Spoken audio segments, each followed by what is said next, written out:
Buenas noches, bienvenidos a otra noche en nuestro canal Al Aire con Miguel Martín, otra noche de lunes literario. En esta ocasión igualmente, pues Ramiro, como anda en la artisteada, anda preparando aquel disco de parodias con Fran Toyos, pues igualmente parodias políticas, sobre todo pues ahora con miras a las elecciones, pues ahora igualmente no nos pudo acompañar, pero pues vamos a sacar las castañas del fuego por él. Vamos a sacar la chamba entre mi querido Mole Maza Ontiveros y yo, y pues vamos a seguir con este gran libro, grande en cuanto a los, en cuanto a su pretensión, digamos, epistémica, grande en cuanto a extensión y grande también me parece en cuanto a cierta repercusión que tiene su tesis, aunque no logramos verla muy bien, porque pues se trata, como habíamos dicho, de cosas que pareciera que se repelen entre sí. Y se llama, pues ya saben, Marx y la Biblia, de José Porfirio Miranda. Hoy vamos a abundar un poquito más en las cuestiones que nos dijo nuestro querido Mole Maza, que tienen que ver con el contexto político, histórico, que dio pie a este libro y cómo es que fue tomado en su momento y por quiénes también. Entonces, pues le damos la bienvenida, como ya lo habíamos anticipado, a Mole Maza para que nos empiece un poquito a platicar de esto. La bienvenida y también pues el enorme saludo por parte de ustedes y mío también. ¿Cómo estás, Mole? Pues muy bien, muy buenas noches a todas las compañeras, compañeros, compañeres, a toda la raza y la banda que está por acá, toda la bandera roja que anda por acá. Y muchas gracias a ti, Miguel Martín, por el espacio y pues a darle, porque es el texto de Marx y la Biblia es un libro que debe ser leído, que debe ser estudiado. El mismo autor inicia el texto pidiendo una disculpa. Dice, fallé en hacer un libro para la lectura y este es un libro para el estudio. Recomienda tener a la mano un ejemplar de la Biblia para ir estudiando la Biblia a partir de la investigación exegética que hace Porfirio Miranda. Porfirio Miranda es un filósofo, tiene formación teológica, pero no se quedó como teólogo, digamos, ¿no? Escapó de la teología y se fue a la filosofía para profundizar en el estudio, en la reflexión, en la documentación, en la crítica, ¿no? Porque estamos ante un estudio crítico, ante un pensamiento crítico. Y de la filosofía a la teología transita a la exégesis, que es el estudio directo a través de los idiomas originales de un texto, ¿no? En este caso, el texto es la Biblia, ¿no? Entonces, es el estudio sistemático, científico, de el texto bíblico, y es el análisis crítico, la hermenéutica crítica del texto. Y dice Porfirio Miranda, mi interés no es reducir a Marx a la Biblia, ni reducir la Biblia a Marx, ¿no? Ni buscar los paralelismos entre la Biblia y Marx, ¿no? Mi objetivo es entender la Biblia, ¿no? Y que el lector, la lectora, a la hora de abordar este documento, entienda cuál es el mensaje último de un texto tan importante para la cultura occidental como es la Biblia, tanto el Antiguo Testamento como el Nuevo Testamento. Entonces, pues la invitación es que lo lean todos en su casa una vez que salgamos de esta charla. Sí, así es, porque que lo lean y que acudan a él de vez en cuando, ¿no? Porque hay que decirlo que como lo apuntábamos desde la otra vez, pues es hacer un libro, hacer producto de una exégesis y de una reflexión teológica, pues no es como para que aventárselo de corrido, ¿no? Sí es un libro que hay que irlo analizando, hay que a veces acudir a él por pasajes, porque pues sí tiene referencias, tiene interconexiones, tiene cierto maridaje del conocimiento que pues invita a que no te quedes con ese libro, sino que te vayas a otras lecturas, que incluso, fíjate, el ejercicio tan interesante, ¿no? Que propone que viniendo de las ciencias sociales, que a priori podrían no tomar tan en cuenta fuentes como la Biblia, fuentes del tipo de los libros que están contenidos en la Biblia, que por eso se llama Biblia, porque es la expresión en griego de biblos, ¿no? Que es en latín de biblos, que es libro, ¿no? Entonces es varios libros. Entonces, de entrada, pues sí, no sé si me he encontrado con gente que me refiero en redes sociales, buscando testimonios sobre este libro, un poco de reseñas también para contrastar ideas. Me he encontrado con algunos que de aquí se fueron con San Agustín de Hipona, que de aquí se fueron con Ambrosio de Milán, que otros regresaron a Hegel, otros de aquí se fueron a Søren Kierkegaard, y otros se fueron a querer aprender hebreo, porque pues digamos que los maravilló de cierta forma, ¿no? Los hizo muy, pues a lo mejor no logró conversiones, no he visto que haya logrado conversiones como tales, pero sí hizo que le dieran mucho más el beneficio de la duda a todo este tipo de saberes que a fin de cuentas, pues son saberes ancestrales, ¿no? Son saberes ancestrales que tienen, pues sobre todo un valor filosófico bastante interesante, muchos de ellos tienen que ver con la moral, ¿no? Uno de los apuntes que me encontré precisamente ahí en un blog es de un profesor de la Autónoma de Oaxaca que él rescata de San Agustín de Hipona algo que empata precisamente con este libro, ¿no? Que dice que San Agustín de Hipona escribía que la justicia es socorrer a los pobres, ¿no? Y ese es el espíritu, como lo estuvimos platicando la vez pasada, de esta obra, ¿no? De hacer no el paralelismo, sino pues tal vez trazar a lo mejor una ruta de convergencia, una especie de punto de fuga, y pues ahí estaría lo de la justicia, ¿no? Lo de la justicia y lo de los pobres, y también pues la cuestión bien interesante, que para mí lo es en estos momentos, justo en esta coyuntura, ¿no? Cuando el presidente, cuando una figura disruptora, mesiánica para algunos, llega a cuestionar lo que es legal y lo que es moral. Y los profetas es lo que hicieron en su momento, cada uno de ellos, algunos con mayor éxito que otros, incluso al propio Jesús, pues que en esencia se le ha tomado como un profeta, como figura histórica, y de hecho en el Islam se le considera un profeta. En el Islam como tal no se desconoce la figura de Jesús, de lo que se aberra es de la idolatría, de lo que se aberra es de que se le reconozca como una figura central, ¿no? Pero de entrada se le reconoce como un profeta. Y en esta obra, pues los profetas son aquellos que básicamente están en contra de lo que no es justo, ¿no? Pero casualmente muchos de ellos terminan sufriendo incluso hasta la pena capital, la mayoría de ellos, incluso pues el más cercano a Jesús, su primo Juan el Bautista, ¿no? Que precisamente porque, y esa es una clave bien interesante, que la podemos incluso hasta transpolar a estos días. ¿Cómo es que hay inscritas en la ley?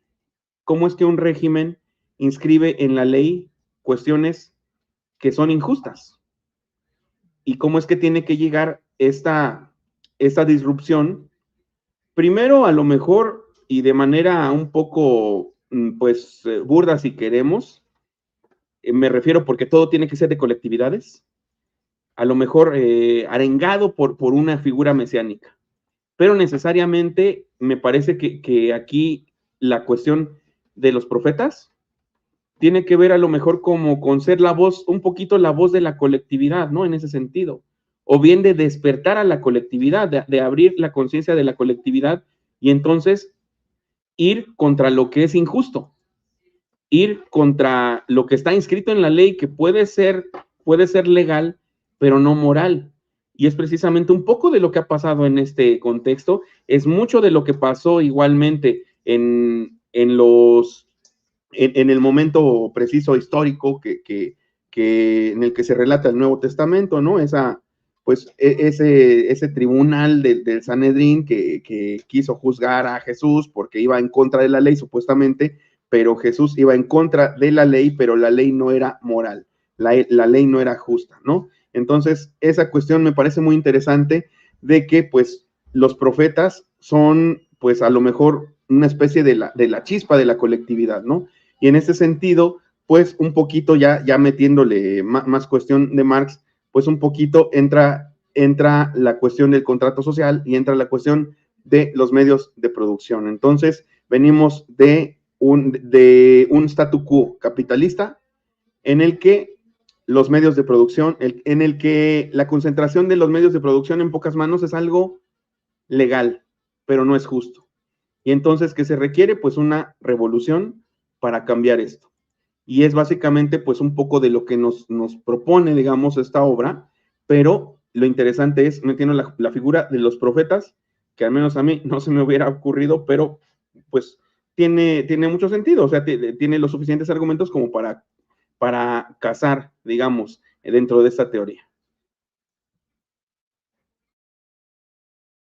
Sí, Porfirio rescata varias citas, ¿no? Bíblicas, en donde él demuestra cómo la posición de los 70, les llaman, ¿no? Los profetas, los 70, y la posición posterior de la patrística, los padres de la iglesia, era una posición que era crítica del sistema dado, del statu quo.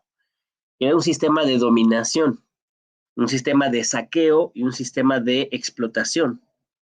En contra en el caso del pueblo de Israel, pues en contra del pueblo más perseguido, más explotado, más expoliado, el más pequeño, por los grandes imperios de la zona de lo que hoy conocemos por Medio Oriente, ¿no? Entonces, un pueblo azotado, oprimido, esclavizado, genera una narrativa que lo convoca a la liberación, lo convoca a la resistencia, lo convoca a la organización colectiva para resistir y lo convoca a la liberación. Pero eso se convierte digamos, en un aprendizaje de los pueblos, ¿no? Que posteriormente cobra carta de universalidad, ¿no? La lucha por la libertad se convierte en un principio fundamental para todos los seres humanos. Y ese es un proceso de desarrollo del pensamiento y de la espiritualidad que describe muy bien Porfirio Miranda en el texto, sobre todo en el capítulo que se llama El Dios de la Biblia, ¿no? En el segundo apartado que se llama Conocer a Yahvé. Y cualquiera que uno lea ese apartado y dice conocer a Yahvé, pues cualquiera se imaginaría, ¿no? Pues meditando, rezando, ¿no? Fumando un pasón y en el temazcal, con el ayahuasca, ¿no? Conocer a Yahvé, pues ahí de mil maneras espirituales y alucinógenas y modificando nuestras puertas de la percepción. Pero no, Porfirio Miranda dice, bueno, todo eso son la magia, la idolatría, la milagrería que se ha inventado a partir de justificar una institucionalidad eclesiástica que no tiene nada que ver con el mensaje bíblico. Que conocer a Yahvé, dicen los 70, es hacer justicia. Conocer a Yahvé es luchar por el pobre, por la viuda, por el huérfano, por el preso, por el enfermo. Buscar igualdad, romper con la opresión, ¿no? Y hay un poema muy bonito que rescata Porfirio, que es hay del que construye su casa con no justicia, o sea, hay del que construye su casa con injusticia. ¿Les suena? Imagínense Alito Moreno, ¿no? El caso Nonón de Alito Moreno o de cualquiera de esos ricachones que se han hecho ricos a partir de saquear al país, ¿no? Y dice, hay del que construye su casa con injusticia y sus pisos con no derecho. Hace trabajar de balde a su prójimo, no le paga su salario. ¿Le suena? ¿Le suena eso? ¿No suena a Salinas Pliego? Y dice, me voy a edificar una casa espaciosa con holgados aposentos, y abre ventanas, la artesona de cedro y la pinta de rojo. ¿Acaso eres rey porque compites en cedros? ¿Que tu padre no comía y bebía? Pero hacía justicia y derecho. Eso es bueno. Defendía la causa del pobre y del indigente. Eso es bueno. ¿No consiste en eso conocerme? Dice Yahvé. Ahí está, de los 70, ¿no? Jeremías 22, 13, 16. ¿No? No estamos en misa, camaradas. Estamos analizando cuál es la profundidad justiciera Y dice Porfirio Miranda, lo que queremos entender es cuál es el mensaje subversivo de la Biblia. ¿Cuál es el mensaje subversivo del texto bíblico? ¿Cómo se conoce a Yahvé según los 70? Dice, defendía la causa del pobre y del indigente. Así. No consiste en eso conocerme. Y así se cita, ¿no? Porfirio Miranda tiene el texto, es una cantidad de citas del texto bíblico para argumentar cuál es el principio del conocer a Yahvé. Conocer a Yahvé es hacer justicia. Y posteriormente viene la explicación justo de lo que es el subtítulo del libro, ¿no? Que es el Crítica de la filosofía de la opresión, ¿no? ¿A qué se refiere Porfirio con eso? ¿No? Se refiere a la civilización occidental y a la filosofía que justifica la civilización occidental, que en ese momento para Porfirio Miranda es la filosofía clásica griega, ¿no? La grecolatina y la filosofía occidental. Tenemos en este texto a un Porfirio Miranda que después en otros textos va a ir afinando esa crítica, ¿no? Porque después el mismo Porfirio en otros libros dirá, bueno, el concepto de justicia, el concepto de libertad, pues también vienen de Occidente, ¿no? También tienen su desarrollo en Occidente, en la filosofía de Kant, en la filosofía del mismo Hegel, el mismo Marx es un filósofo occidental, ¿no? Entonces ahí como que dice, bueno, si criticamos aspectos del pensamiento occidental y de la filosofía clásica griega, ¿no? Por ejemplo, el concepto de justicia aristotélica, ¿no? Dice Porfirio, el concepto de justicia aristotélica que ha pasado por buena dentro de la institución eclesiástica es el que a cada quien lo suyo. Hay que repartir a cada quien lo que le corresponde, ¿no? Y Porfirio Miranda pregunta, bueno, ¿y quién decide qué le corresponde a cada quien?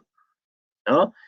En un filósofo que vive en un sistema de esclavitud y justifica esa esclavitud porque es el sistema vigente y es el sistema que se justifica legalmente y que tiene su justificación filosófica también, ¿no? Entonces Porfirio dice, el concepto de justicia de la Biblia no es el de dar a cada quien lo que merece, justificando las desigualdades y las opresiones, sino más bien el concepto de justicia es que se subvierta la relación de dominación, de opresión, de marginación, de encarcelamiento, ¿no? Las relaciones que eliminan la capacidad de libertad, la capacidad de desarrollo de los seres humanos por una sociedad dividida en clases sociales y que tiene el elemento central de la propiedad privada, ¿no? Entonces, a cada quien según sus necesidades, a cada cual según sus capacidades, ¿no? Dice Marx, eso es parte del texto ya de los Hechos de los Apóstoles, ¿no? Es Lucas el que dice esa frase y es recogida después por los movimientos revolucionarios del siglo XIX y del siglo XX. Y dice Marx, bueno, la justicia es una justicia que subvierte las relaciones de opresión. No es la justicia que justifica una sociedad dividida en clases sociales, sino una justicia que busca una sociedad lo más igualitaria posible. Entonces dice, ahí pasa Miranda a criticar justo en este capítulo, ¿no? Posterior, que es juicio o justicia, ¿no? En un capítulo que se llama Ley y Civilización, donde él va a explicar justamente esta crítica de la civilización occidental, ¿no?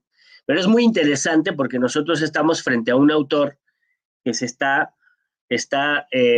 reflexionando permanentemente, madurando su propio pensamiento, ¿no? En una de la parte introductoria del libro, el mismo Porfirio Miranda dice que en el texto anterior, ¿no? Un libro anterior que se llama Hambre y sed de justicia, también es muy recomendable.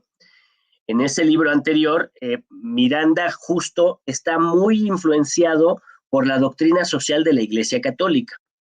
La doctrina social que tiene como sus sus elementos teóricos principales, las encíclicas papales, desde la Rerum Novarum, la Mater et Magistra y otras encíclicas que él mismo cita en este texto de Marx y la Biblia, ¿no? Pero en Hambre y Sed de Justicia, Porfirio Miranda aún milita dentro de la doctrina social de la Iglesia, ¿no? Que critica las terribles consecuencias del modo de producción capitalista desde el siglo XIX hasta la mitad del siglo XX.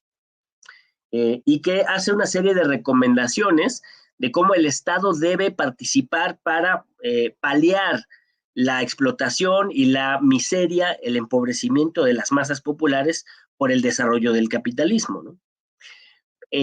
Desde esa posición que Miranda tenía en Hambre y Sed de Justicia, él mismo reniega y critica al marxismo, ¿no? A Marx, y critica, parte de su crítica de Marx es que la dialéctica marxista no puede entrar en relación con el pensamiento bíblico, ¿no? Que hay contradicción. Justamente en el Marx y la Biblia, crítica de la filosofía de la opresión, él inicia diciendo lo contrario. Inicia disculpándose por aventurar una tesis de esa magnitud y diciendo, ahora he descubierto en este libro que sí hay una relación y que sí puede articularse la dialéctica con el pensamiento bíblico y que de hecho hay una dialéctica de la fe, ¿no? Que es con lo que va a ir cerrando este complejo desarrollo del pensamiento, ¿no? Pero es muy interesante porque además en este libro él va a sentar una serie de tesis, ¿no? Además de hacer esta comprensión del texto bíblico, ¿no? Que es lo que más le interesa en este texto de Marx y la Biblia, es entender el texto bíblico, lo que quiere decir conocer a Yahvé, lo que es la crítica a la filosofía de la opresión, lo que es la crítica a la civilización occidental, cuyo centro fundamental es la propiedad privada y la explotación asalariada, ¿no? Y lo que es comprender el sistema de salarios, el sistema de salariado, le dice él. Es también algo muy interesante, es algo que el marxismo nunca vio. De hecho, los marxistas actualmente no han detenido en eso. ¿Qué es lo que justifica que una tabla de equivalencias salariales pague más a un tipo de trabajo que a otro tipo de trabajo, ¿no? Pongámoslo en un ejemplo del siglo XXI así abominable. ¿Por qué un futbolista gana millones de dólares más que el mejor profesor universitario? El que ustedes me digan. Incluso aunque sea un profesor de la casta dorada de la UNAM, gana menos que un futbolista, ¿no? ¿Qué es lo que hace que eso se justifique? ¿Por qué una señora que hace la limpieza en la UNAM, que limpia los salones, que limpia los baños, que genera las condiciones propicias para que se desarrolle el proceso educativo, gana 20, 30 o 40 veces menos que un profesor universitario, ¿no? ¿Qué es lo que justifica esa diferenciación salarial? ¿No? Que va más allá que la propiedad privada, ¿no? Sino es una diferenciación, es una desigualdad, ¿no? Que es la riqueza diferenciante, le llama Miranda, ¿no? Esa riqueza diferenciante genera condiciones de desigualdad, condiciones de separación social, de disgregación social, que son la base de la explotación, la base de la marginación, la base de la opresión, ¿no? Y entonces dice Miranda, el texto bíblico nos está llamando a observar esas desigualdades y a superar esas desigualdades, ¿no? Eso es parte fundamental. Sin embargo, fíjate que precisamente el capitalismo pues viene acompañado de todo este discurso del ensalzamiento de la hiperespecialización, ¿no? Y en ciertos momentos, pues incluso el propio texto, o no el texto bíblico como tal, sino la parafernalia, la institucionalidad, o la naturaleza institucional del dogma ha sido aprovechada también para generar un discurso muy parecido, por ejemplo, en la época feudal. Por ejemplo, incluso para justificar a día de hoy todavía que existan castas gobernantes, que existan títulos nobiliarios, ¿no? Todo esto viene precisamente de una apropiación por parte del capital en sus distintas etapas de evolución, pero el capital si te fijas, ha detentado también el dogma, ¿no? el capital ha mantenido incluso la espiritualidad convenientemente como dogma y como institución, porque si la cuestión espiritual la despojas del dogma y de la institución y de una facción que la detente, pues entonces se vuelve algo libre, algo que puedes cuestionar, que puedes deconstruir, que puedes someter a análisis de manera totalmente libre, ¿no? Porque me platicaban algunas personas, algunos compañeros de aquí del canal, pues muchos ya ves que han vivido, por ejemplo, una realidad, pues sobre todo de acercarse a las iglesias protestantes allá en Estados Unidos, ¿no? Muchos son obradoristas y son protestantes, son anglicanos, son algunos metodistas más al norte, otros son presbiluteranos, otros son luteranos, y estaban diciendo, no sé si entre broma y broma, pero estaban diciendo que estábamos blasfemando la otra vez. Pero pues es que sí, o sea, para cómo están ellos, pero es que esta forma de pensar un poco que aún así, respetuosamente aquí se quedan y nos escuchan, ¿eh? Eso es loable. Pero si se despojara a toda la parafernalia, digamos, de la religión o a la religión misma, a la espiritualidad, de la cuestión del dogma y de la cuestión institucional, que ¿quién sostiene eso? ¿Quién aprieta los tornillos del dogma y de la institución? El capital, el mismo capital o los mismos que detentan el capital, los mismos que detentan los modos de producción, pues son los que aprietan los tornillos del constructo que resulta de mantener como un dogma, como una especie de axioma espiritual, valga el término, y de institución inamovible e inviolable y siempre con la justicia como bandera por delante, a como la entienden ellos, y es siempre el capital, ¿no? O siempre son siempre, pues en este caso, pues las oligarquías. Aquí, ¿quién defiende a la Iglesia Católica en México? El PAN. El PAN defiende a la Iglesia Católica y entonces, pues, eso es lo malo, ¿no? De no entender, a lo mejor precisamente por estar predispuestos, por no haber tomado los caminos, a lo mejor epistémicos, los caminos del conocimiento que nos han sido vedados, porque pues nos los han quitado de muchas maneras, nos han alienado en ese sentido también, en el sentido, fíjate qué interesante, ¿no? Podríamos decir que para la espiritualidad también el capitalismo es alienante, ¿no? Aunque no lo parezca, aunque dentro del capitalismo haya supuestamente manga ancha para la creencia, realmente es muy alienante en cuanto a la espiritualidad, ¿no? En cuanto a la espiritualidad, entendida más como un camino de conocimiento, ¿no? Un camino de descubrimiento de muchas cosas, y hay muchas cosas que precisamente se pierde quien está alienado de esta forma. Y bueno, volviendo un poco o entrando un poco ya más en materia de nuevo, busqué el concepto de justicia un poco más para abundar, y fíjate que habla del misfat, ¿no?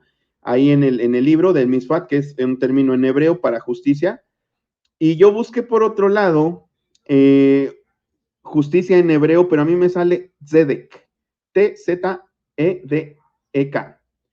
Y sí hay un matiz. El tzedek es justicia. Pero fíjate qué interesante. Misfat se refiere a justicia restaurativa, a una justicia que repara el daño. Que eso es pues bastante, una pretensión bastante alta, ¿no? Dentro de este esquema de buscar la justicia social en general, o ya poniendo un matiz, una justicia social con reparación del daño. Y creo que tenemos la fortuna de estar viviendo en un momento histórico en el que hay precisamente un régimen popular, entendido como del pueblo, que precisamente busca no solo hacer justicia hacia adelante, sino hacia atrás, y en cuestiones hasta simbólicas como el desagravio de los pueblos originarios, por ejemplo, ¿no? La injusticia histórica en este sentido del estado de bienestar que se está implantando, que se pretende implantar en México con ayuda de toda la población, busca la reparación del daño. Entonces, aquí estamos viendo pues el misfat, digamos, no cristalizado, no ya como estado final de las cosas, pero sí a fin de cuentas, estamos viendo, pues, qué es lo que persigue el presidente con su proyecto, lo que ha perseguido, ¿no? No nada más reparar el daño en lo futuro, porque por eso mañosamente la derecha habla de que estamos anclados en el pasado, porque la derecha desconoce totalmente que hay que reparar el daño. La derecha a lo mejor puede conceder que haya una justicia, pero no una justicia que repare el daño hacia atrás, que haga resarcir un poquito las heridas, ¿no? Que sanen las heridas históricas me refiero en este sentido, ¿no? Le escala a ellos, por ejemplo, que en el discurso presidencial se maneje la resistencia de Tenochtitlán, que no se diga la conquista o la caída de México Tenochtitlán, sino que se maneje la resistencia, ¿no? Le escala mucho que se maneje la noche victoriosa.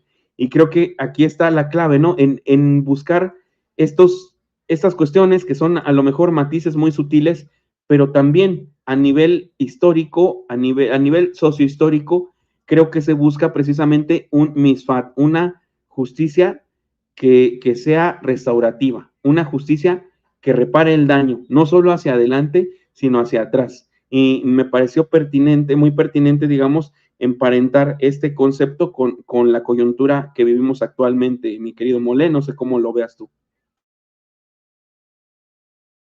Sí, estoy totalmente de acuerdo.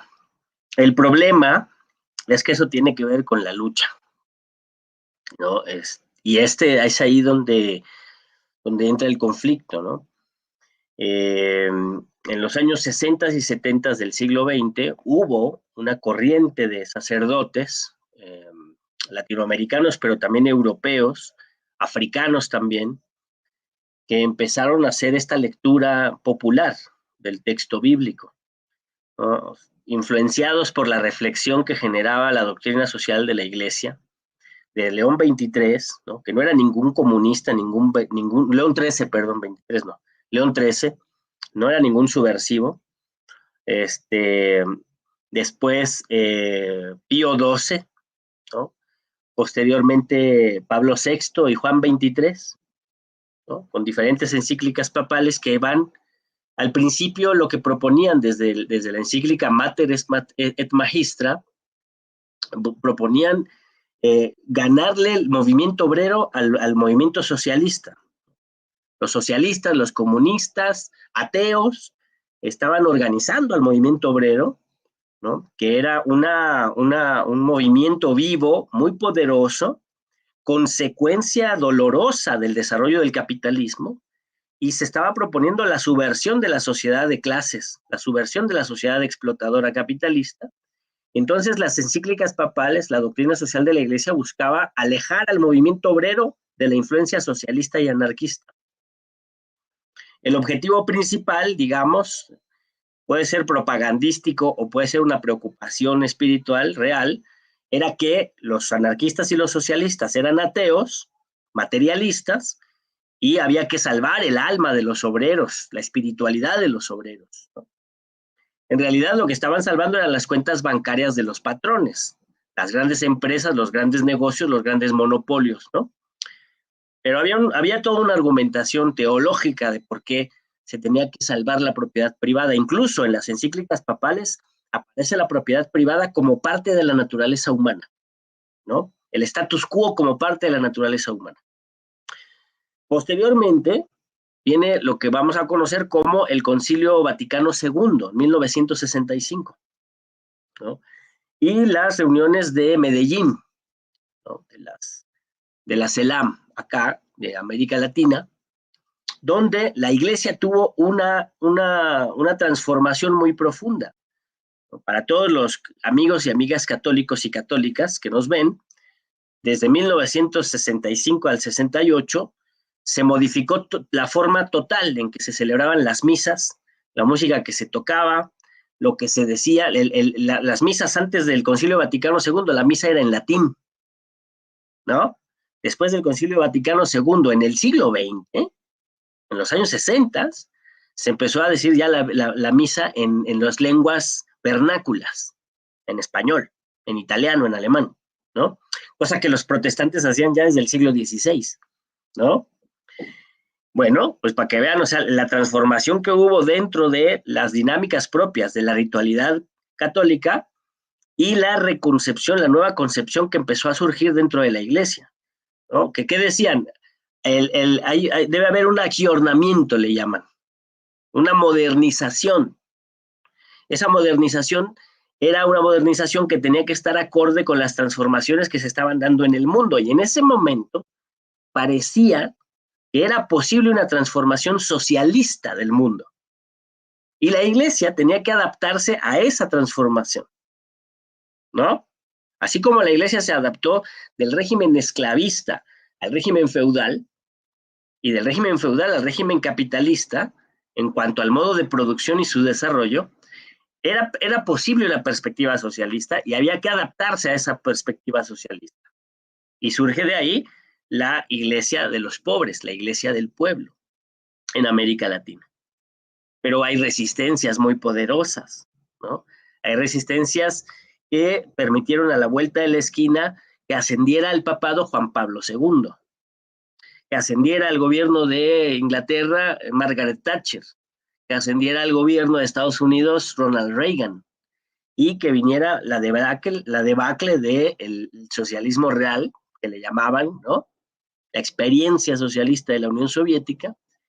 Entre esos años vemos la irrupción de la Revolución Cubana, 1959, y la irrupción de la revolución 20 años después, la revolución en Nicaragua, donde fíjense ya en Nicaragua ya está participando de manera muy firme una corriente de la teología de la liberación que surge en estos años, justo, ¿no? Entonces, surge esta idea de una iglesia que retome las enseñanzas profundas del cristianismo, ¿no? Que tiene como mensaje principal el mensaje subversivo y libertario del Antiguo Testamento, al que ahorita estamos poniéndole mayor atención. Es perseguida esta forma de entender el texto bíblico. Es perseguida, es marginada, ¿no? Son expulsados los sacerdotes que tienen esta concepción, que están debatiendo esta concepción, ¿no? Porque hay niveles también, ¿no? O sea, hay algunos sacerdotes que se quedan en una lectura, digamos, muy ética, ¿no? Muy moral del texto bíblico, que hablan de la libertad, de la unión del pueblo, de la lucha del pueblo, pero no profundizan en la crítica del modo de producción capitalista, ¿no? Digamos que ahí se separan, ahí marcan una línea de separación con el movimiento socialista, ¿no? Hubo otros sacerdotes que abiertamente propugnaban por un cristianismo socialista, ¿no? Cristianos por el socialismo, ¿no? En Chile, en Argentina, ¿no? Pero la crítica que se les hacía desde el statu quo, desde el régimen político, se les hacía la crítica que ya eran católicos o cristianos que habían abandonado la fe bíblica, ¿no? Cristiana, y habían abrazado el marxismo, ¿no? Y que en sus misas, ¿no? Hablaban más de la lucha de clases, de la lucha social, de la lucha económica, que del propio evangelio y de la espiritualidad y de la trascendencia, ¿no? Que veíamos la vez pasada.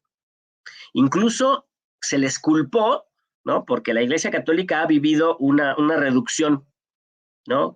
Conforme han pasado los años se ha hecho más pequeña la influencia de la Iglesia Católica y han crecido más las iglesias evangélicas, ¿no?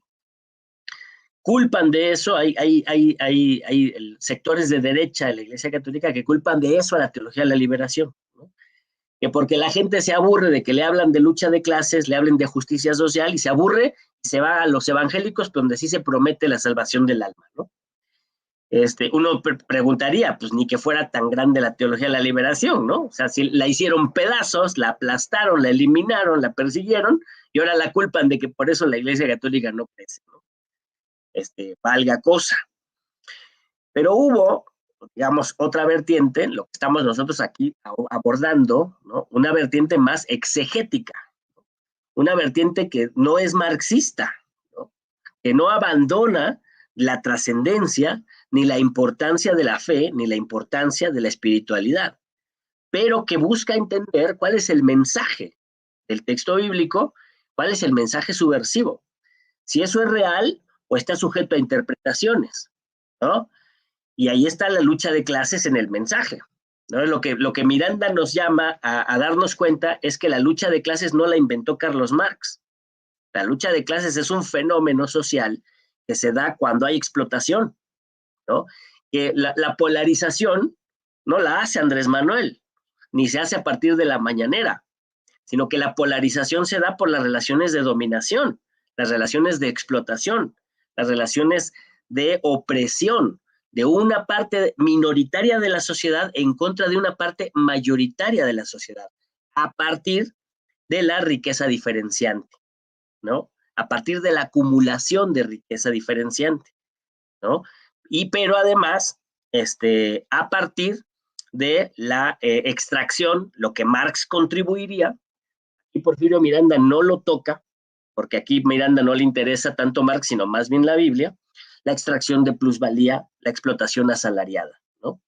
Digamos que una parte de la crítica del sistema lo hace la Biblia y otra gran parte de la crítica del sistema lo hace la filosofía, ¿no?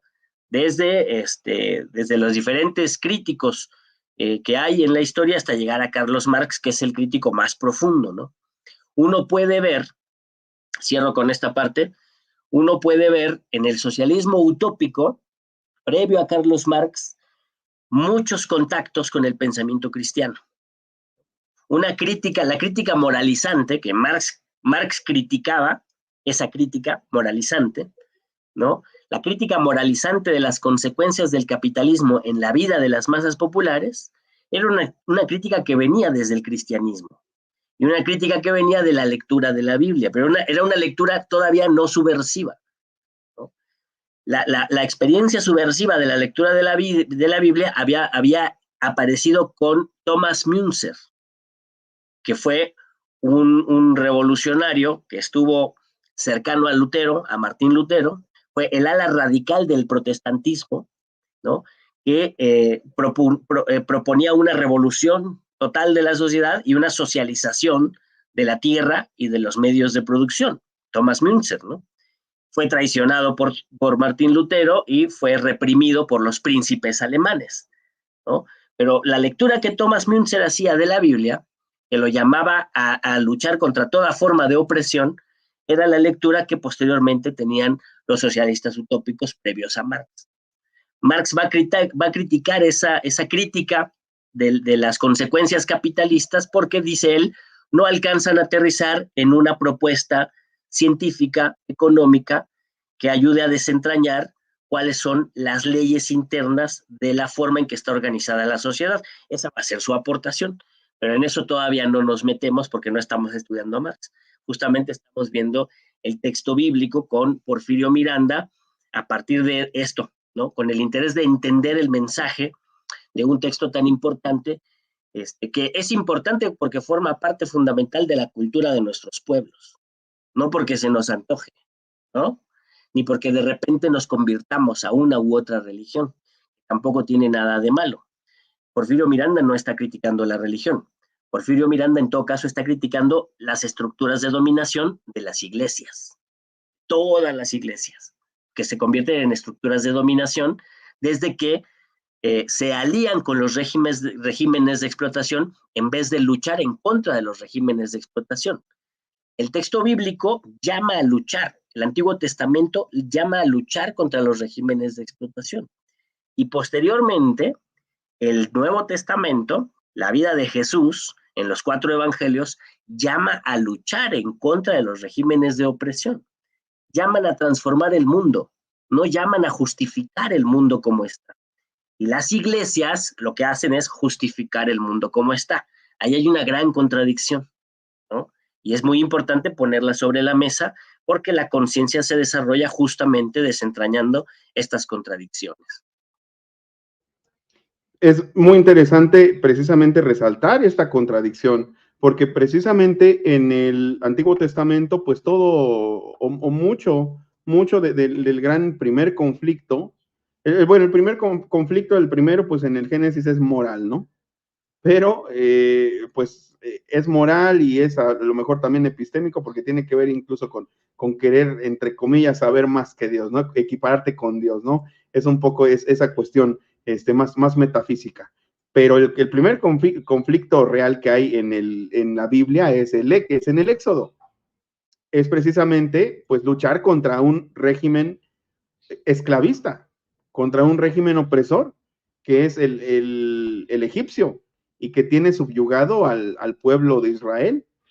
Y el siguiente paso, pues, es alzar a la masa, en este caso, alzar a las masas oprimidas en contra de ese régimen, ¿no? Buscar un cambio, buscar una revolución. La figura en este caso de Yahvé, si la interpretamos un poco como lo hace Porfirio Miranda, pues Yahvé es más que otra cosa, es como una catalización, ¿no? Del hartazgo social. Es algo así como una metáfora del hartazgo social, ¿no? Como una metáfora de ver las cosas en perspectiva, ¿no? Sin meternos a la cuestión dogmática y siguiendo la lógica que estábamos platicando aquí desde la vez pasada, ¿no? La cuestión más bien no sería mística, sino sería simplemente social, dándole una lectura social. La voz de Yahvé, y fíjate, por cierto, me estaba acordando, dato curioso, en la película que hicieron del Príncipe de Egipto, la que hizo DreamWorks, la voz de Moisés es la misma voz de Yahvé, es el mismo actor, era Val Kilmer, y lo hicieron exprofeso. Entonces, pues es una especie de metáfora, ¿no? Del clamor popular o bien del hartazgo social.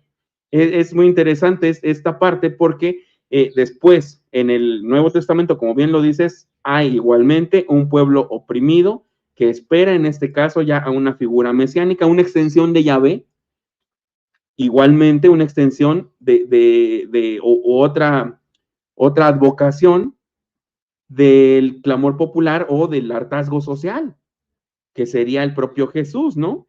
Y como bien lo dijiste la semana pasada, como bien lo estuvimos elucubrando, pues en este caso el Mesías termina siendo pues una metáfora de la colectividad. O bien en este caso la voz divina termina siendo una metáfora de la colectividad.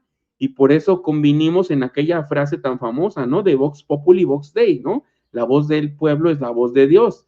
Y es muy interesante entonces ponerlo en perspectiva de ahora que nos dices este apunte, que es muy cierto, porque si la Biblia en esencia es subversiva, es un relato de subversión, es un relato de revolución. ¿Cómo es que ha sido utilizada precisamente por tantos regímenes para ser un preservador del statu quo, si su naturaleza es subversiva?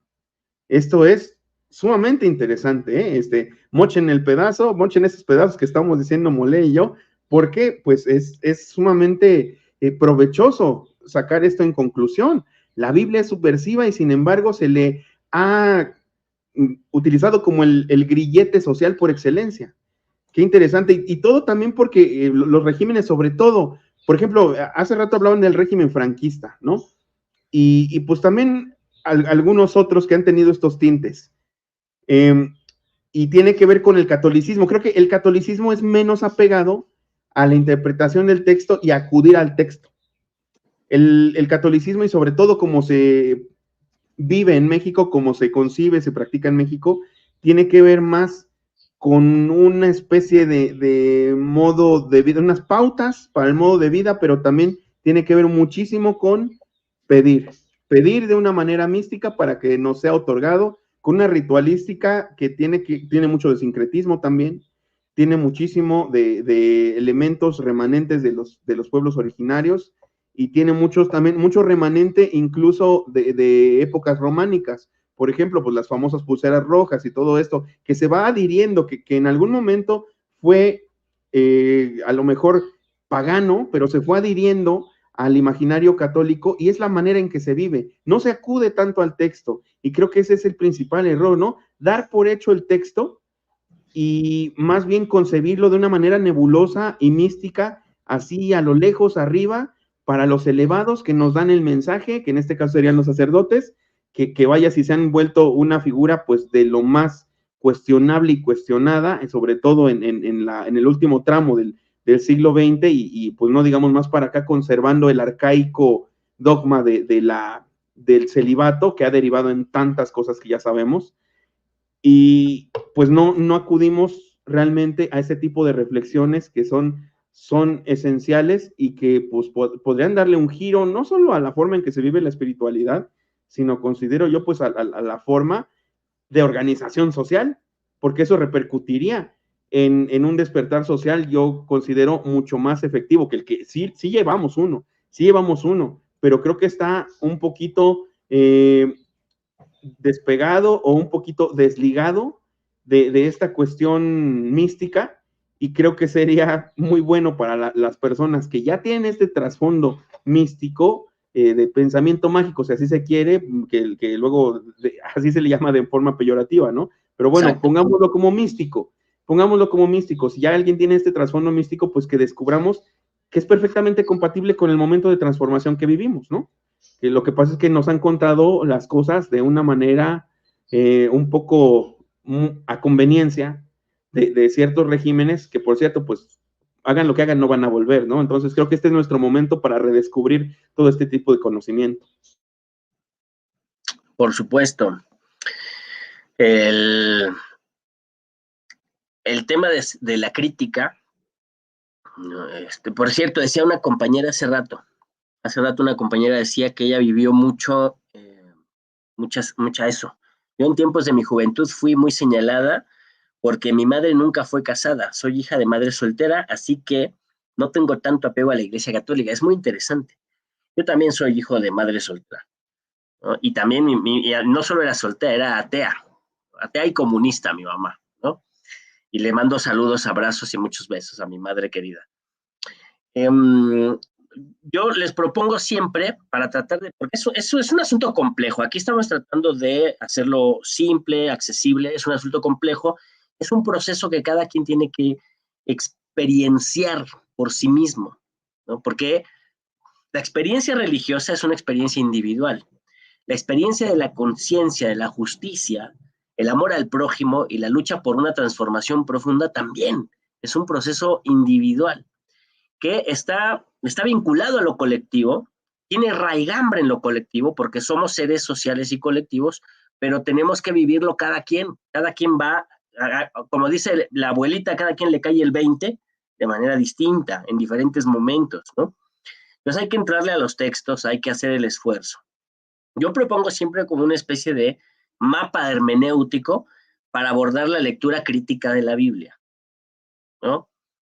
¿Qué propongo yo? Hay que tratar de ubicar, cada que leamos un pasaje, hay que tratar de ubicar 3 elementos fundamentales. Hay muchos más, pero 3 básicos. Un elemento básico es, ¿cuál es la moralidad vigente del texto? ¿No?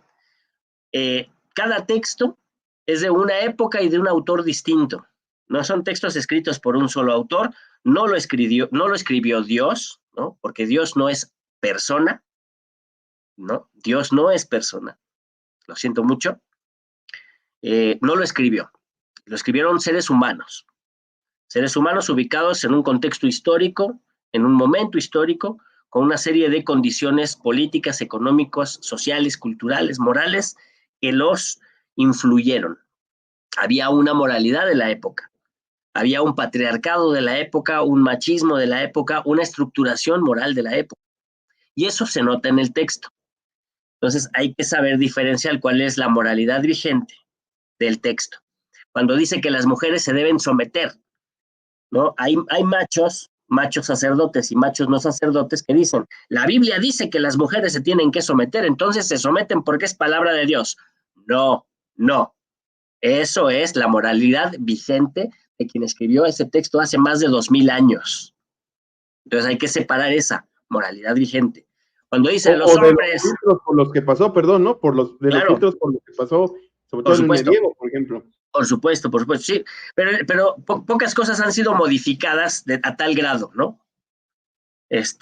Pero digamos que sí, o sea, hay que ubicar esa moralidad, ¿no?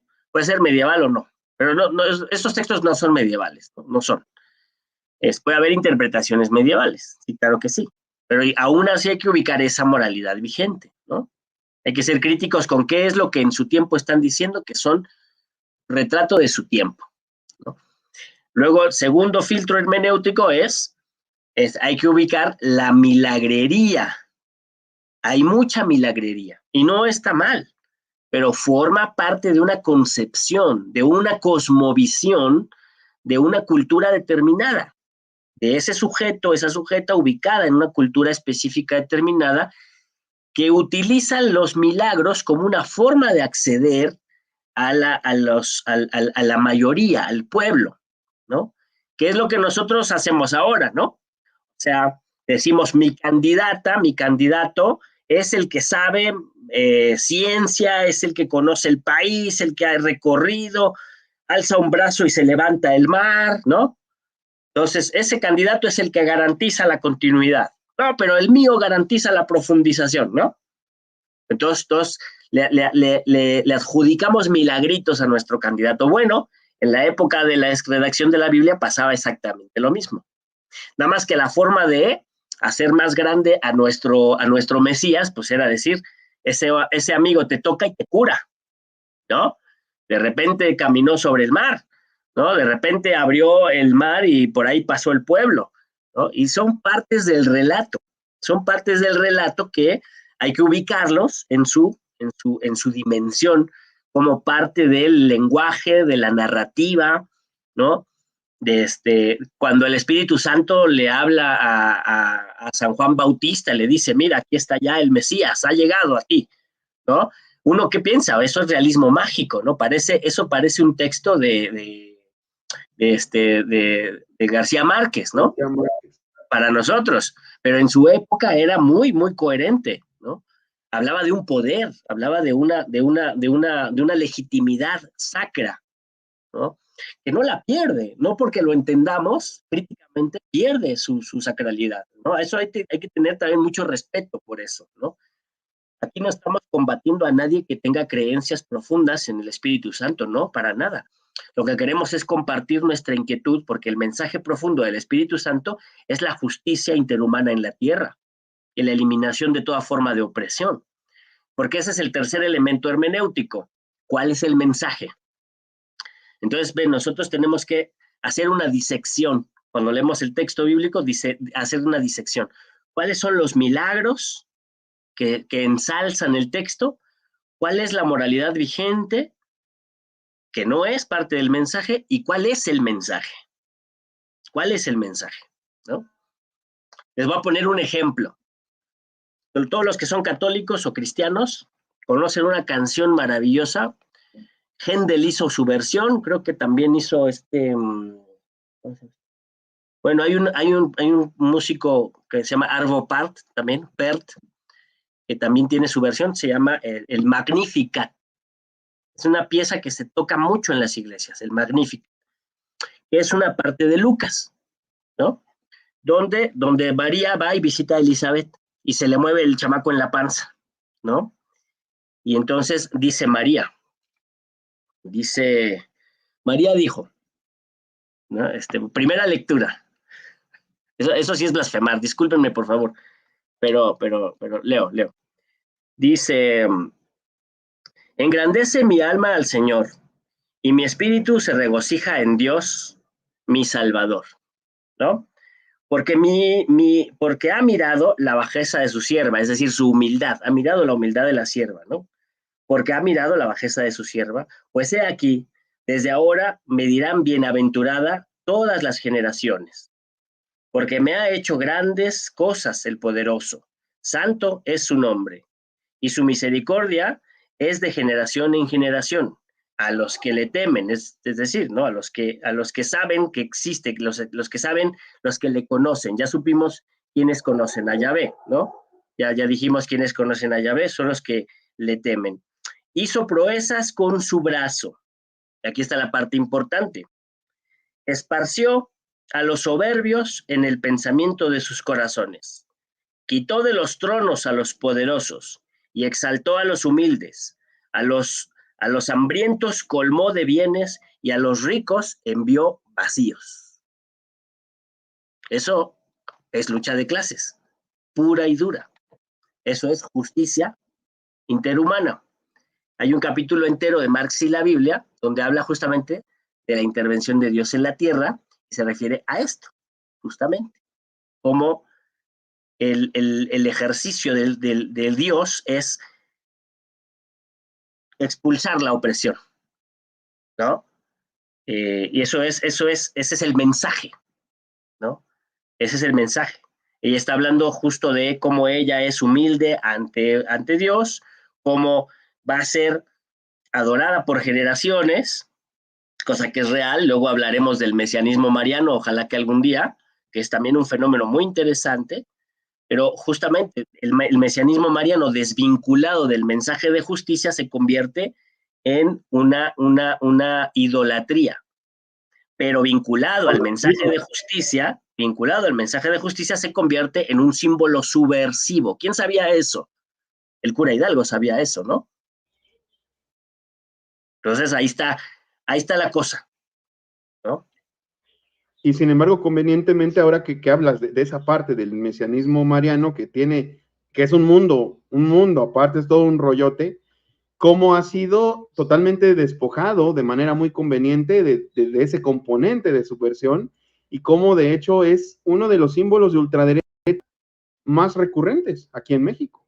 Y de hecho, hay quienes dicen, Reina Madre, líbranos de López y su cuadrilla de bandidos ateos, destructores de México.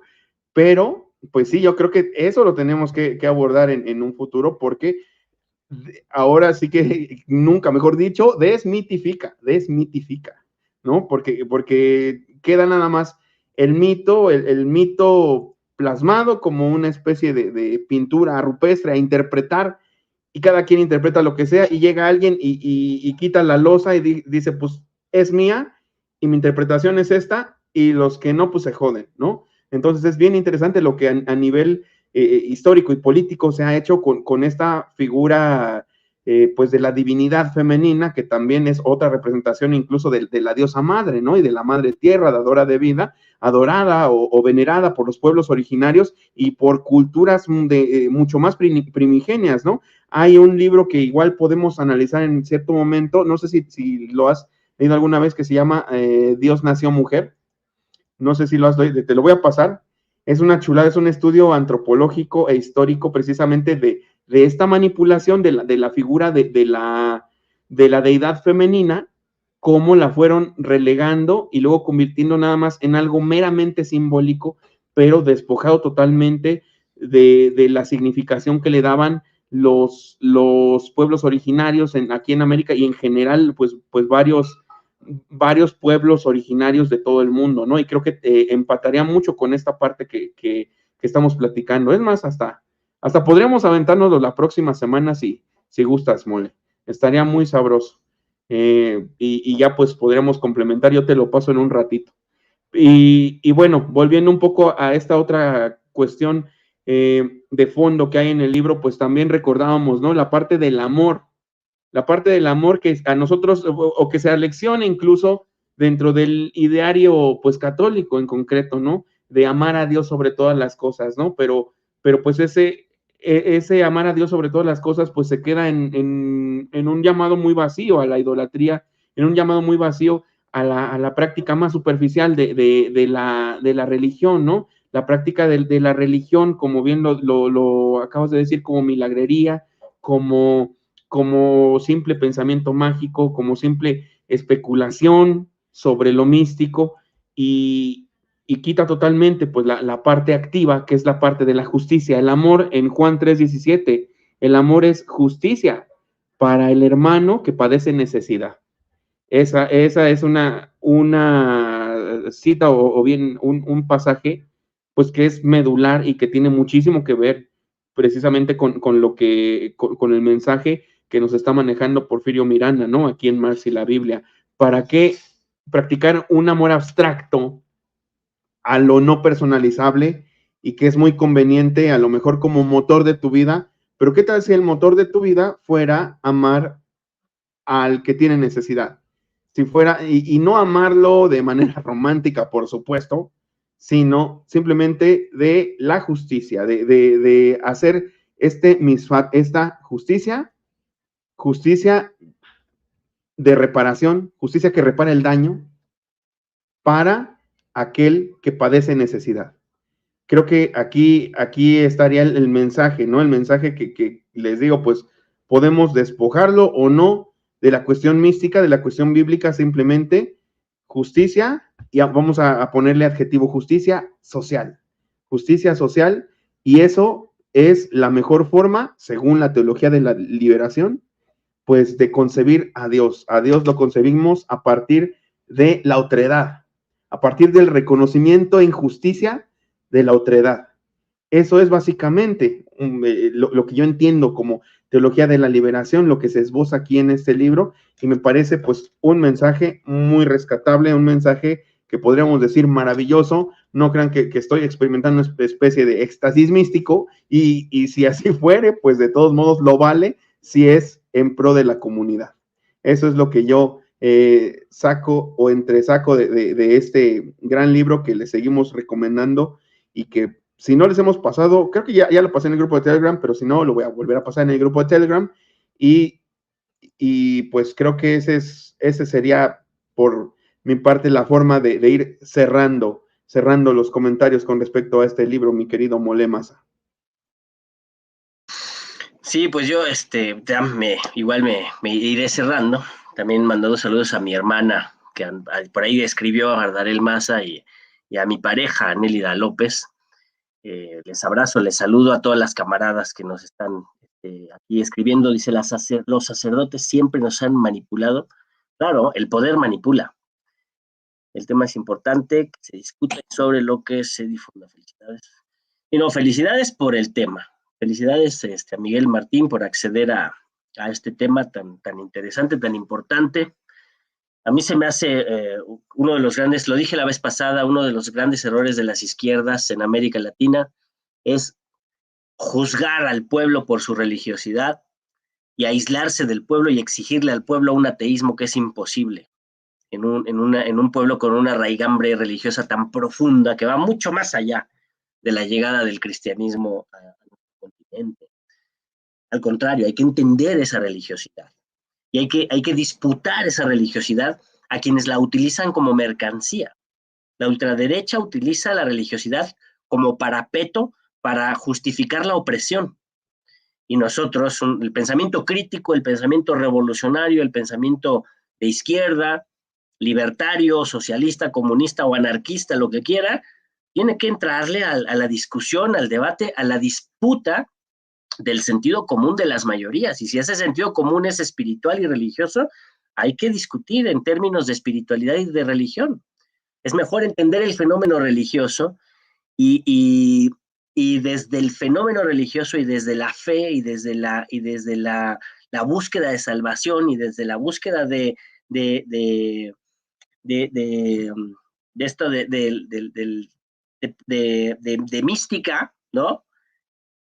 Buscar la liberación, ¿no? En la tierra, ¿no? Que ese es el mensaje profundo de la Biblia, porque dice, cuando critica a Porfirio Miranda, cuando intenta entender el tema del fetichismo, le llamamos ahora el tema de la idolatría, y él cuando él lee el texto bíblico y dice, cuando se prohíbe la creación de imágenes de Dios, ¿no? Dice, en primer lugar, no se está prohibiendo las imágenes de otros dioses, cosa que la iglesia usó para perseguir a los pueblos. En la Biblia nunca dice que no se permite la imágenes de otros dioses, ¿no? Lo que no permite son imágenes de Yahvé, ¿no? ¿Por qué no permiten imágenes de Yahvé? Porque ya existe la imagen de Yahvé, ¿no? Porque existe una sola imagen de Yahvé, o digamos dos, ¿no? Es en el Génesis, cuando dice, así los hizo Dios a su imagen y semejanza, hombre y mujer los hizo. Ya hay la imagen y semejanza de Dios. No necesita imágenes hechas por el hombre. Eso es el fetiche. Lo fetiche es lo hecho por la mano humana. De ahí viene lo que le decimos hechizo. De hecho, la palabra portuguesa es hechizo. Es el Fechizo, fechizo. fechizo, ¿no? De ahí viene el fetiche, que luego Marx lo utiliza como un concepto fundamentalísimo para entender la mercancía, ¿no? Y el dinero. Luego nos echamos una charla sobre el capital. Entonces, lo que está criticando la Biblia, lo que está llamando a no hacer es a generar imágenes enajenantes de Yahvé, porque Yahvé ya tiene imagen. La imagen es la mujer y el hombre. Y la trascendencia de Yahvé y la trascendencia del hombre y de la mujer se encuentran en el reconocimiento de la dignidad infinita de los seres humanos. ¿Qué es la dignidad infinita de los seres humanos? Es lo que nos obliga a amar al prójimo, porque es infinita la dignidad de los seres humanos, porque no depende del momento histórico, no depende, no está relativizado. Si te gusta, si no te gusta, si te cae bien, si es legal o si es ilegal. Por eso, la lucha contra la esclavitud tiene como fundamento la defensa de la dignidad humana, el derecho humano. Todos los derechos humanos tienen como fundamento el reconocimiento de la dignidad humana. Pero para Miranda es la dignidad infinita de los seres humanos. Lo que nos prohíbe éticamente a utilizar a los seres humanos como medios de nuestros fines. Reconocer a los seres humanos como fines en sí mismos es una impronta ética que nos obliga porque reconocemos la dignidad infinita de los seres humanos. Y eso es el fundamento de la justicia. Por eso estamos obligados a hacer justicia. Es una obligación ética hacer justicia. Cierro con una última aclaración histórica. Cuando Porfirio Miranda desarrolla toda esta exégesis, que es una filosofía exegético-bíblica, ¿no? Está también contribuyendo al pensamiento crítico y está contribuyendo al pensamiento de la teología de la liberación. Pero él tiene una diferencia fundamental con la teología de la liberación, que es la siguiente. Después del Concilio Vaticano II y en sucesivos encuentros, eso se puede explicar políticamente muy bien, pero esta es la diferencia. La teología de la liberación desarrolló la doctrina de la opción preferencial por los pobres. Así se llamó la doctrina de la teología de la liberación. Uno lo puede encontrar en el texto clásico que se llama Teología de la Liberación, Perspectivas, de Gustavo Gutiérrez, que es de unos años despuesito de Marx y la Biblia. Miranda dice que no. Miranda dice, la Biblia nos llama a una impronta ética, a una obligación ética de estar con los pobres, de estar con los huérfanos, con las viudas, con los presos, con los enfermos. Es una impronta ética, es una obligación ética. Nos obliga el reconocimiento de la dignidad infinita. Y ahí está la trascendencia. Ahí está la trascendencia. Trasciende el tiempo y trasciende el lugar, trasciende la época. Es ética pura y dura. No es relativa a nada, ¿no? Y ahí es donde habita, en hacerle justicia a esa dignidad infinita, habita Yahvé. Por eso la propiedad privada es intolerable desde este punto de vista, ¿no? Todo tipo de injusticia, de opresión y de marginación es intolerable. El empobrecimiento de los pueblos indígenas, la persecución de las mujeres, la discriminación de la gente racializada, la marginación de las niñas y los niños, violenta la obligación ética que tenemos de hacer justicia interhumana, y ahí es donde habita Yahvé. La teología de la liberación decía, es una opción preferencial. Cada padre, cada sacerdote puede preferir estar con los pobres o puede estar con los ricos, ¿no? se daba esa licencia y por eso Miranda no estuvo de acuerdo con la teología de la liberación y Miranda proponía una teología de la justicia, ¿no? Claro que eso no se desarrolló más, hay que desarrollarlo nosotros, es un trabajo que hay que hacer, ¿no? Y pues hace 2000 años que estamos intentándolo, pero pues no hay que rendirse porque es una obligación ética no rendirse. Muchas gracias, Miguel, y gracias a toda la raza que nos está siguiendo y abrazos fraternos. Y pues de esto va la cosa, de luchar por la justicia, por la fraternidad universal y por la dignidad infinita de los seres humanos. Preguntan aquí si AMLO habrá leído algo de esto. Es que muy probablemente. La base del pensamiento obradorista, pues es no podríamos decir que la teología de la liberación, pero sí como tal el pensamiento de la liberación. O sea, él abreva mucho, por ejemplo, en Enrique Dussel. Y Enrique Dussel, pues está muy emparentado con todas estas ideas, ¿no? Es una visión muy, muy, muy latinoamericana, ¿no? Muy que los que estudiaban estas cuestiones quisieron ir más allá de los preceptos europeos o de cierta manera europeizantes que no se ajustaban a nuestra realidad como una cosa que precisamente acaba Molé de apuntar y de reiterar, ¿no? Que no podemos ir a contracorriente de la naturaleza mística de los pueblos latinoamericanos. No podemos, y el abordar o el querer articular la lucha social dejando eso de lado o estando en contra de eso, pues ha sido un enorme error de algunas izquierdas latinoamericanas, pero no de esta, afortunadamente no de esta. Eso es lo que podemos rescatar y por eso es que en todo este entorno de la izquierda que formamos, pues tenemos manga ancha para disfrutar y para precisamente reflexionar con todos ustedes este tipo de temas, ¿no? Porque es seguir construyendo conocimiento. Y pues Hay que sí, quitarle la Biblia a Verástegui, Martín. sí. Hay que quitarle la Biblia a Verástegui.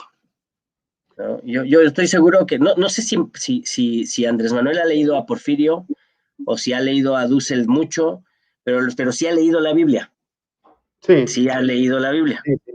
¿No? Y él entiende muy bien el cuento, la historia del hijo del carpintero, que los ricos mataron porque luchaba por los pobres. Eso es lo que hay que entender. Ese es el cuento infantil que hay que entender para saber de qué lado estar en la historia. Sí, y pues no por nada es el subversivo mayor en este momento en México y ha sido el catalizador de un enorme movimiento del que somos parte, por fortuna, y que estas cosas son parte del movimiento. Entonces, pues hay que paladearlo, disfrutarlo y compartirlo. Muchas gracias a todos los que se conectaron por sus participaciones. Como verás nuevamente, Mole, pues pura calidad, pura ecuanimidad, pura sobriedad. Esta comunidad me hace sentir sumamente orgulloso. Gracias a Marisol, a Sonia, a Leti, a Mario Francisco López, que estuvo participando mucho, siempre participa mucho y apoya. Gracias a Nélida, también le mandamos un abrazo. Igualmente a tus familiares, que aquí igual nos mandaron un saludo, a tu mamá, a tu hermana, pues gracias por haber estado aquí con nosotros, por acompañarnos. Igualmente Orlando Guillén, Antagonic, también que estuvo. Abrazos al carnal Guillén. Aquí muy, muy activo, Eduardo Jiménez, también, ¿quién más? Antagonic, ya habíamos dicho, Antiwok Roseliano, igualmente aquí muy participativo. No sé si seas nuevo en el canal y si lo eres, pues bienvenido. Espero que hayamos estado a la altura de tus expectativas. Pues muchas gracias a todos ustedes entonces, gracias al querido Mole Maza. Ya, yo creo, bueno, te pongo dos aquí en perspectiva. A ver, tú me dices cuál abordamos la próxima semana. Lo que pasa, bueno, ya te estoy emplazando la próxima semana porque Ramiro va a estar ocupado otras dos. Entonces, pues nos tendremos que aventar tú y yo si tienes tiempo. Entonces, yo quería proponer, porque tiene y ya lo habíamos platicado, tiene su lectura también desde esta perspectiva, La historia interminable de Mijael Ende, o bien que te decía de Dios nació mujer. Cualquiera de los dos, ya tú me dirás.